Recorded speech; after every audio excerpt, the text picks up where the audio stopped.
para que outros possam viver.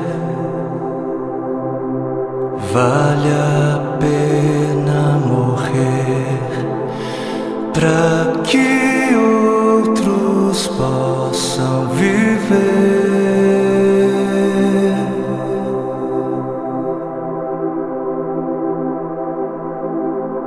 Para que outros possam sorrir. Vale a pena chorar para que outros possam viver.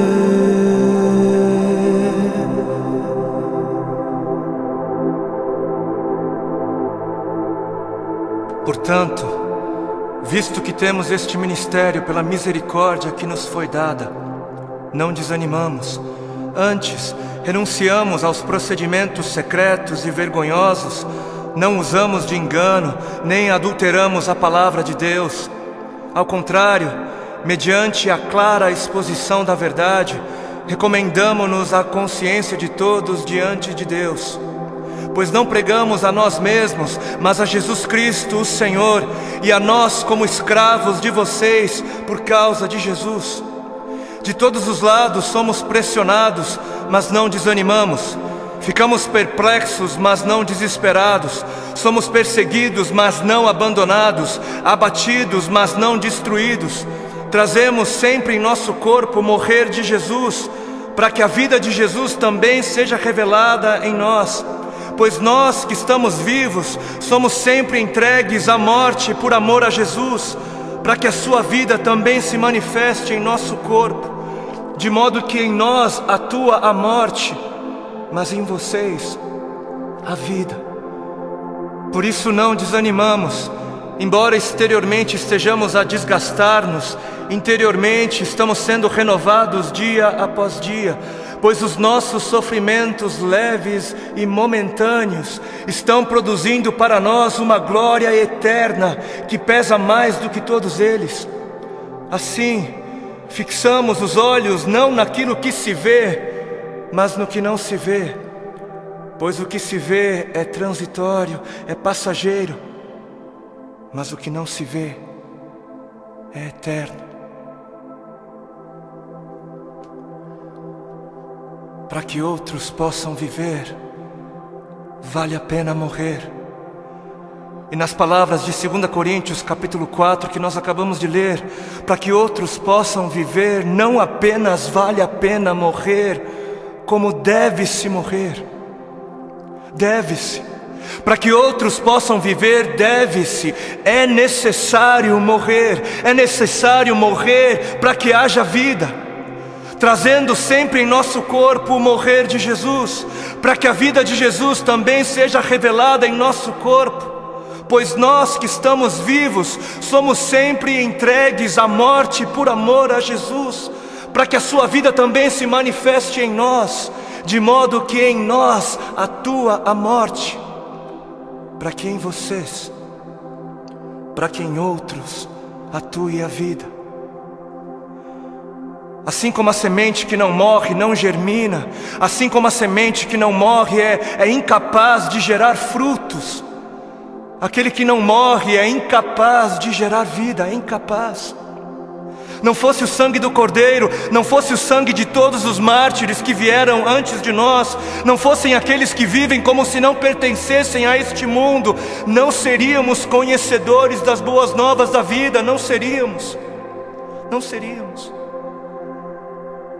Mas se as coisas são assim, se isso é verdade, se isso reflete a realidade, se o Senhor teve toda a intenção de dizer exatamente o que Ele disse, por que é então que não morremos? Por que é então que o mundo está cansado de ver uma igreja que deveria carregar a mensagem da morte, mas não carrega? Não carrega. E não carrega porque ela mesma recusa-se a morrer. Se a ordem é essa, por que é então que não vemos mais vidas sendo geradas, nações sendo alcançadas em meio à voluntária entrega da vida por parte daqueles que se dizem cristãos? Por quê? Por quê? Porque existe algo de muito errado em nosso meio. Existe algo de muito errado em meio àquilo que chamamos de Evangelho do Reino de Deus. Evangelho do Reino de Deus, não o Evangelho do Reino dos homens para os homens, não o Evangelho do Reino desta terra para esta terra, não o Evangelho do seu reino para você mesmo, para o seu próprio benefício, mas o Evangelho do Reino de Deus para o benefício de Deus. E existe algo de muito errado porque estamos confundindo o Evangelho do Reino de Deus, que é para Deus, com outros evangelhos. E o povo, por falta de líderes que preguem o que o povo precisa ouvir e não o que o povo quer ouvir,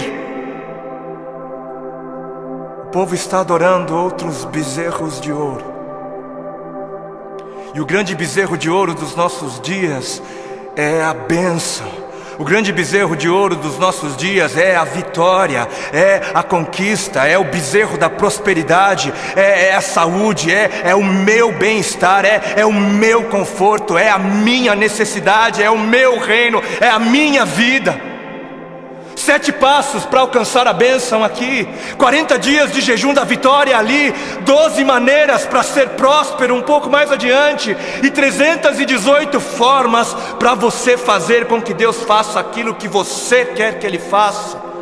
Não importa se Ele queira fazer ou não, porque afinal o modelo de Jesus, não seja feita a minha vontade, mas a sua, serve para Jesus, serve para o Filho de Deus, não serve para mim, não serve para a igreja. Quantos já foram a alguma campanha que dizia: campanha do negue-se a si mesmo, campanha dos 3 passos para morrer, ou a campanha das 7 maneiras de amar ao seu próximo como a si mesmo, campanha de 40 dias de jejum para que eu possa carregar a minha cruz? Não? Nunca foi, por que não? Ora, porque não é isso que é importante. Não é isso. Porque o importante é eu ter o carro do ano. Porque o importante é eu ser abençoado. O importante é eu mostrar o quão abençoado sou. Preciso mostrar, eu preciso mostrar. Porque afinal de contas, se ando de carro importado, é porque Deus me deu, né? Deus me deu. Porque é muito óbvio que Deus está muito mais preocupado com o meu ego. Eu sou tão espiritual e abençoado que é muito óbvio para mim, e é muito óbvio só para mim, que Deus está mais preocupado em colocar dinheiro nas minhas mãos para que eu possa comprar coisas caras e tolas, do que está preocupado em colocar recursos sob os meus cuidados para que eu possa de alguma maneira aliviar a dor dos aflitos. Porque Deus é tão bom para mim, Deus é tão sábio, Ele é tão misericordioso, que Ele prefere que eu compre para mim o meu 100º par de sapatos. Ele prefere, Ele prefere que eu faça isso mais do que prefere que eu compre algumas marmitas para dar de comer às crianças de rua. Porque o importante é eu encher o meu celeiro até onde der. O importante é o meu reino, é a minha justiça. Eu trabalhei, eu suei. Não foi Deus quem me deu, não foi Deus quem me abençoou, não foi eu quem ganhei. É justo, eu trabalhei, é meu. Porque o importante é eu viver como se não houvesse morte. E Deus que me livre de pensar em morte. Coisa negativa não é de Deus. O importante é eu viver como se não houvesse morte, para que quando a minha hora chegar, eu venha morrer como alguém que nunca quis viver. Porque está escrito na palavra de Deus em Marcos, no capítulo 8 e Mateus 16. Então Jesus começou a ensinar-lhes que era necessário que o Filho do Homem sofresse muitas coisas e fosse rejeitado pelos líderes religiosos, pelos chefes dos sacerdotes e pelos mestres da lei, fosse morto e 3 dias depois ressuscitasse. Ele falou claramente a esse respeito. Então Pedro chamando-o à parte, começou a repreendê-lo. Vejam como desde o início a igreja se escandalizou com a mensagem da morte. Jesus, porém, voltou-se, olhou para os seus discípulos e repreendeu Pedro, dizendo: arreda, Satanás, você não pensa nas coisas de Deus, mas nas coisas dos homens. Você não está de olho no reino de Deus, mas está de olho no reino dos homens. Então ele chamou a multidão e os discípulos e disse: se alguém quer vir após mim, negue-se a si mesmo, tome a sua cruz e siga-me. Se quiser, se alguém quiser. Porquanto quem quiser salvar a sua vida, perdê-la-á, mas quem perder a vida por minha causa, achá-la-á. Pois o que aproveitará o homem se ganhar o mundo inteiro e perder a sua alma? Ou o que dará o homem em troca da sua alma? Porque o Filho do Homem, o Filho de Deus, há de vir na glória de seu Pai. Ele há de voltar com os seus anjos, e então retribuirá a cada um conforme as suas obras.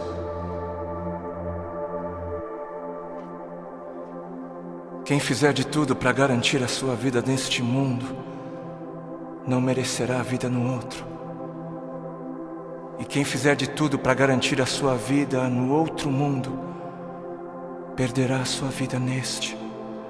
Perderá o controle da sua vida neste mundo.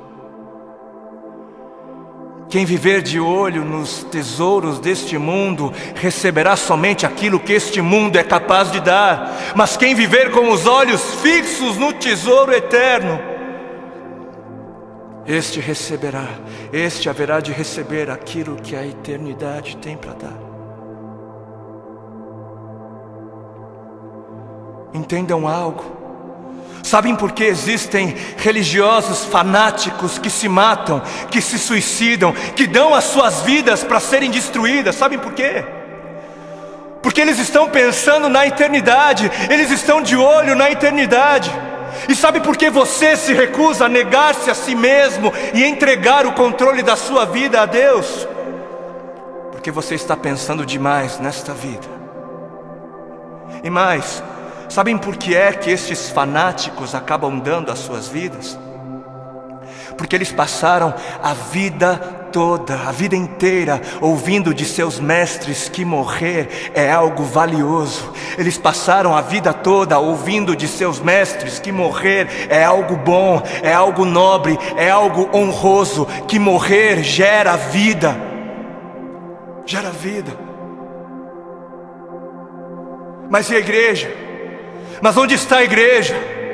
Onde está a voz profética?